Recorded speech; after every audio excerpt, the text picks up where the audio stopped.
So example 3.3.4, so 5-number summary for an odd number of data points. Now again, if we're using technology, technology doesn't care if we have an even number or an odd number of data points, it's going to know what to do.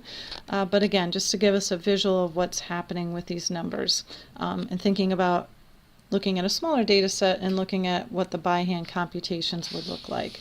So the life expectancy for a person living in one of 11 countries in the region of Southeast Asia in 2012 is given below.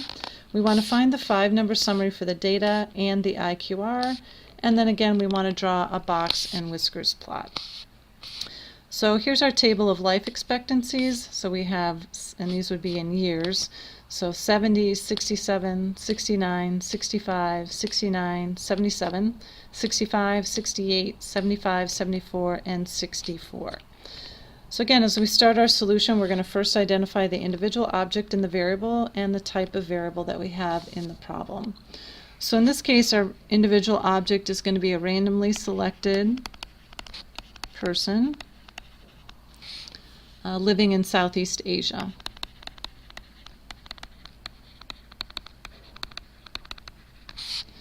And the variable here they looked at was life expectancy in years.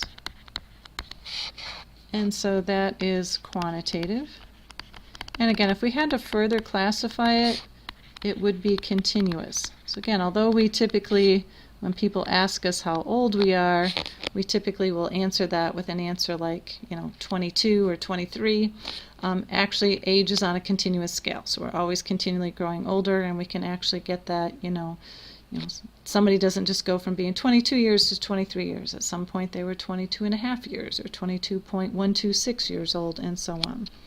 So table 3.3.7, again, if we were doing this by hand, we would need to sort them from smallest to largest. Again, this is not needed when we're using technology.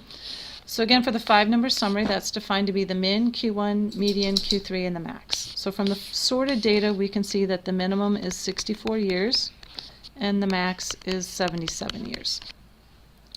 There are 11 data points, so 11 is an odd number. That means there'll be exactly one number in the middle. And so again, if we count from the ends in toward the center, that would put the 6th data point, which is 69, right in the middle of our data set here. So the median here would be 69 years. Now, finding Q1 and Q3, we need to find the median of the numbers below the median and above the median, remembering that the median is not included in either one of those data sets. So the first half is just going to be from 64 to 68. The 69 is not included. Okay, so if we consider this as a data set, we're really finding the median of that first half. And so the number here in the middle is 65. So Q1 is going to be 65 years. In the second half of the data set, again, we don't include the 69 that was the median, but there's another 69, 70, 74, 75, 77 for our second half of the data set. And the middle of that data set is 74. So Q3 is 74 years. So now the 5-number summary, our min was 64, our first quartile was 65, the median was 69, the third quartile was 74, and the max was 77. And all of those labels are in years. All right, so we were asked for the 5-number summary, so there's the first thing that they asked us for. The next thing they asked us for was the interquartile range, which is defined to be Q3 minus Q1. So we're going to take 74 minus 65, which gives us 9 years. Okay, so the middle 50% of the life expectancies are within a span of 9 years. So there's our second piece they asked us for. And then the last piece they asked us for was a box plot. So again, making this by hand, we've got our min value here at 64 and our max up here at 77. And then Q1 was at 65 and Q3 was at 74.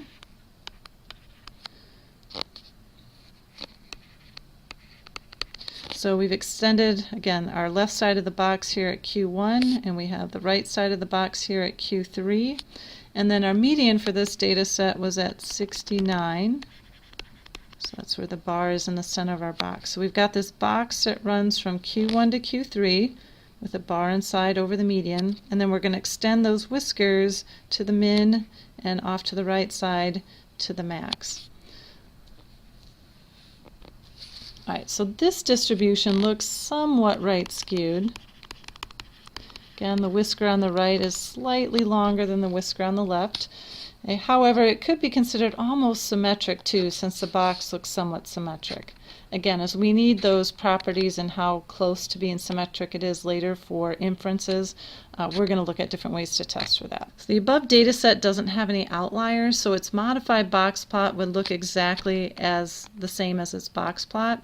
But let's take the original data and pretend that one of the countries had a life expectancy of only 32 years. So we added this other data point in here, and we're asked to make now a modified box plot.